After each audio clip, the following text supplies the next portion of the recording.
बिस्मिल्लाहिर्रहमानिर्रहीम। अस्सलामुअलैकुम रहमतुल्लाहि व बरकातुहू। अपनी नई वीडियो के साथ मैं हूँ अली भाई। नाज़रीन, पिछले दिनों मुझे अमान जाने का इत्तेफाक हुआ। मैं दुबई से बाई रोड अमान गया। कोई 4 साढ़े 4 घंटे का रास्ता है बाई रोड। इंशाल्लाह इस पे भी आपको एक डिटेल वीडियो करूँगा कि दुबई से अमान जाने में कितने एक्सपेंस होते हैं, क्या खर्चा होता है, क्या वीज़ा फीस है, वीज़ा कैसे मिलता है, अगर आप गाड़ी पे जा रहे हैं तो गाड़ी के मुतालिक क्या क्या डॉक्यूमेंटेशन वहाँ पे ज़रूरी है। तो इंशाल्लाह आने वाले दिनों में इस पे भी एक वीडियो करूँगा। लेकिन आज मैं आपको बताना चाह रहा हूँ कि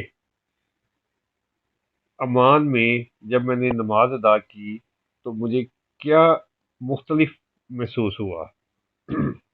अमान क्योंकि आपको पता है कि बलूचिस्तान के बिल्कुल साथ ही है, गवादर से थोड़ा सा आगे। आपको पता होगा कि गालिबन पाकिस्तानी सदर अयूब ने ये जो ग्वादर था ये अमानी हुकूमत से ख़रीदा था। तो ये बिल्कुल अब अमान जो है बलूचिस्तान के साथ ही लगता है। अगर आप समंदर क्रॉस करते हैं तो साथ ही अमान की हदूद शुरू हो जाती है। मैं बाई रोड गया तो वहाँ पे नमाज पढ़ने का इत्तेफाक हुआ। तो मेरे दोस्त ने मुझे बताया था कि अली भाई कि ये नमाज ऐसे पढ़ते हैं। तो मुझे बड़ी हैरानगी हुई कि ये नमाज ऐसे पढ़ते हैं। मैंने कहा यार ये कैसे हो सकता है। खैर कहता ये जो हमारे साथ वाली मस्जिद है ना, तो यहाँ पे ये पाकिस्तानी जैसे नमाज पढ़ते हैं या दूसरे पूरी दुनिया नमाज पढ़ती है तो ये ऐसे ही पढ़ते हैं, लेकिन दूसरी मसाजिद में ना तो अक्सर इस तरीके से नमाज पढ़ते हैं। मैंने कहा हैरान हुआ। खैर मैं उनके ऑफिस बैठा था, ऑफिस के क्योंकि साथ था तो दो चार नमाजें वहाँ पढ़ी। जब वहाँ से कोई 45 से 50 किलोमीटर दूर शहर में गए, ये भी शहर ही था लेकिन क्योंकि मस्कत बहुत बड़ा है तो वहाँ गए तो वहाँ पे नमाज पढ़ने का इत्तेफाक हुआ।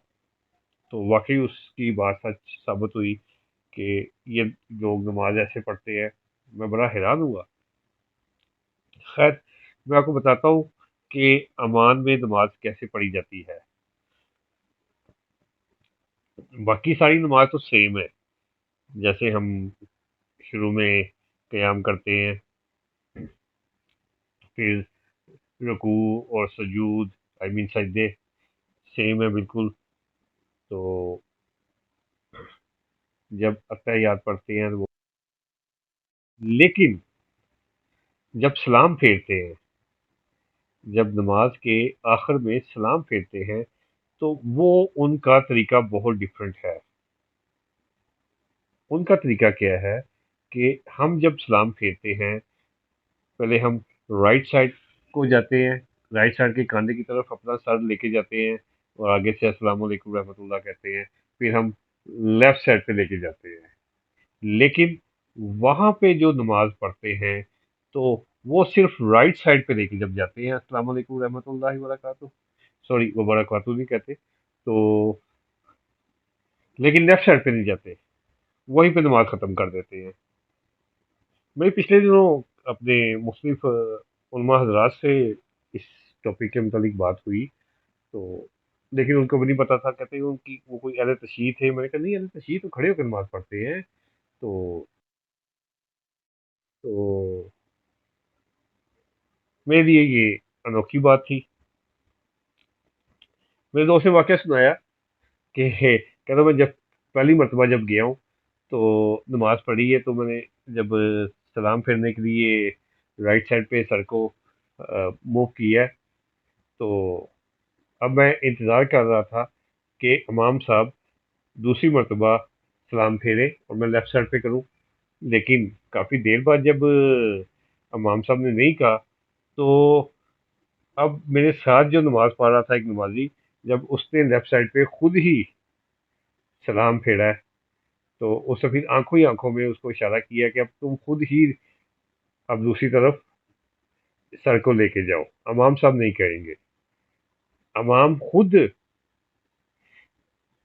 लेफ्ट साइड पे सर मूव करता है, लेकिन मुंह, इमाम साहब जो है ना وہ خود سر کو جنبش دیکھ کے حرکت کر کے لیفٹ سائڈ پہ لے کے جاتا ہے سر، لیکن منہ سے نہیں کہتے. ہمارے یہاں تو دونوں طرف سے منہ سے کہتے ہیں السلام علیکم رحمۃ اللہ، رائٹ سائڈ پہ پھر لیفٹ سائڈ پہ، لیکن وہاں پہ نہیں کہتے. وہاں پہ صرف رائٹ سائڈ پہ سلام پھیرتے ہیں اور لیفٹ سائڈ پہ وہ کچھ نہیں کرتے. تو ناظرین یہ تھی میری ایک ویڈیو. تو مجھے لگا کہ یہ ایک ایسی انفارمیشن ہے جو آپ کے لیے نہیں ہوگی، تو میں نے سوچا آپ کو بھی دے دوں. ویڈیو اچھی لگے تو میرا چینل ضرور سبسکرائب کر دیں، بیل آئکن پر کلک کر دیں تاکہ میری ویڈیو کی نوٹیفکیشن آپ تک وصول ہوتے رہے اور میرا اور آپ کا رابطہ بحال رہے. اگلی ویڈیو تک اجازت دے، ملتے ہیں کسی نئے آرٹیکل کے ساتھ، نئی انفارمیشن کے ساتھ. تب تک کی اجازت. السلام علیکم.